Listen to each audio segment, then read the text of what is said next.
Nah, satu hal yang sudah saya katakan, dan orang-orang tidak terlalu menyukainya, ialah mengenai pengharapan satu-satunya untuk Inggris, ada dalam gereja Katolik. Dan bukan sekedar gereja Katolik, tapi keseluruhan gereja Katolik, karena gereja Katolik adalah satu-satunya organisasi yang memiliki otot filosofis dan integritas untuk menghadapi pertentangan dan relativitas yang kita miliki.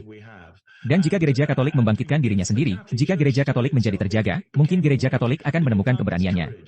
Jika gereja Katolik beralih dari semacam subkultur sektarian, seperti yang telah terjadi selama 150 tahun terakhir, namun kesalahan itu terletak pada negara Inggris.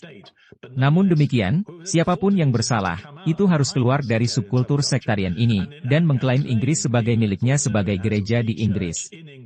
Gereja yang menghabiskan 1000 tahun untuk membangun masyarakat yang menjadi dasar dari peradaban sipil kita. Tetapi ini telah menjadi sasaran keangkuhan dan peminggiran serta dikaitkan dengan budaya non-Inggris. Tapi itu perlu diubah.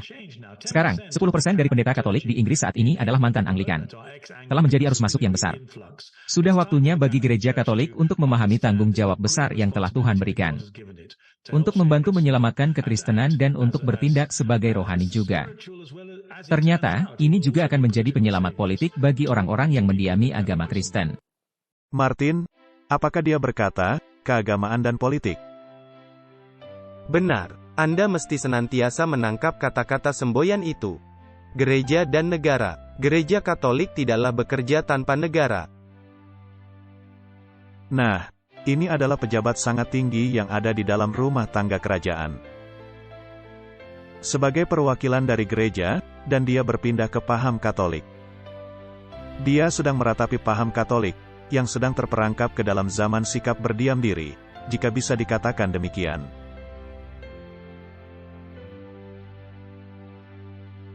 Dan dia sedang merindukan agar kembali ke zaman dulu. Dan mesti menuntut Inggris sebagai warisan Kristen.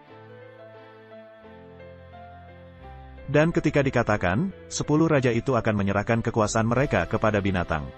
Siapa 10 raja itu? Ini bisa menjadi penerapan ganda, ini bisa menjadi 10 wilayah dunia, dan yang mencakup keseluruhan dunia, itu satu aspek. Tetapi drama yang besar, sesuai tulisan roh nubuat, dimainkan di dalam negara-negara Kristen. Jadi, negara-negara Kristen mesti mengambil kembali warisan Kristen mereka. Yang harus Katolik, karena mereka mesti menyerahkan kekuasaan mereka kepada binatang, bukan kepada Protestan. Dan kaum Protestan Amerika akan mengulurkan tangan mereka, melewati teluk, dan menggapai tangan Roma. Jadi negara-negara ini, yang sudah dibanjiri oleh teologi liberal, telah dimerosotkan oleh paham sekulerisme, dan telah disusupi, atau katakanlah dimigrasikan.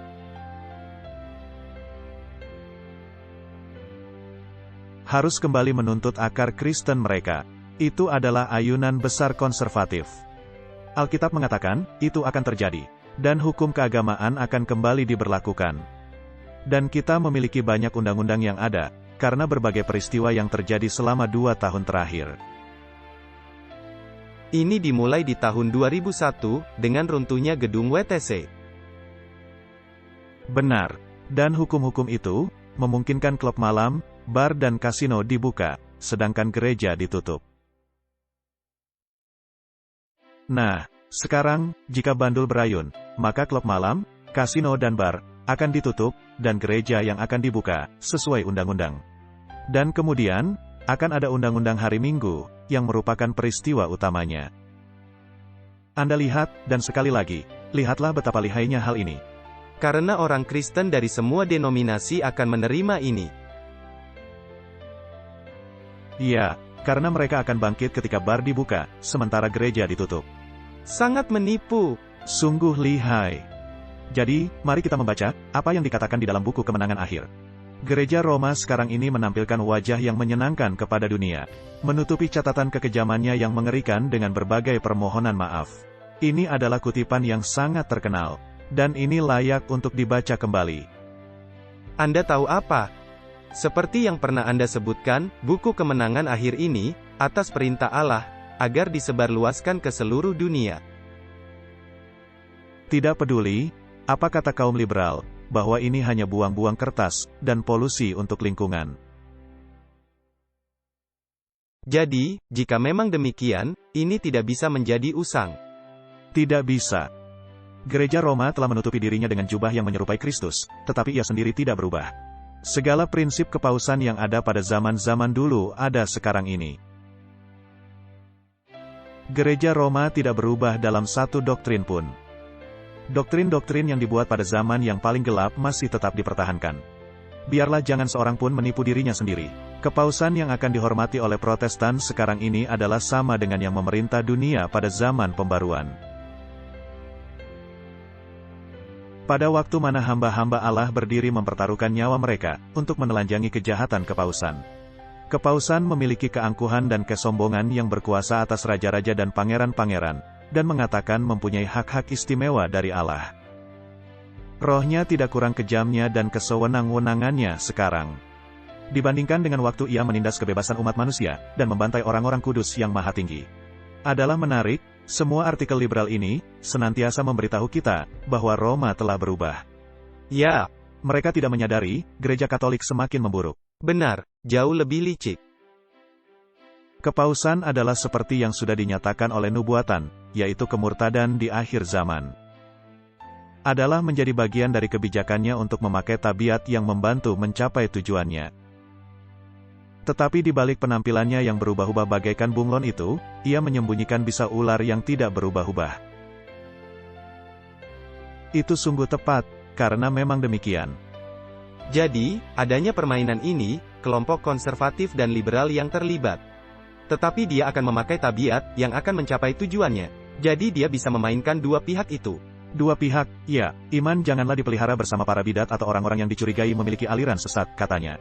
Haruskah kekuasaan ini, yang catatannya selama 1000 tahun telah dituliskan dengan darah orang-orang kudus, diakui sebagai bagian dari gereja Kristus?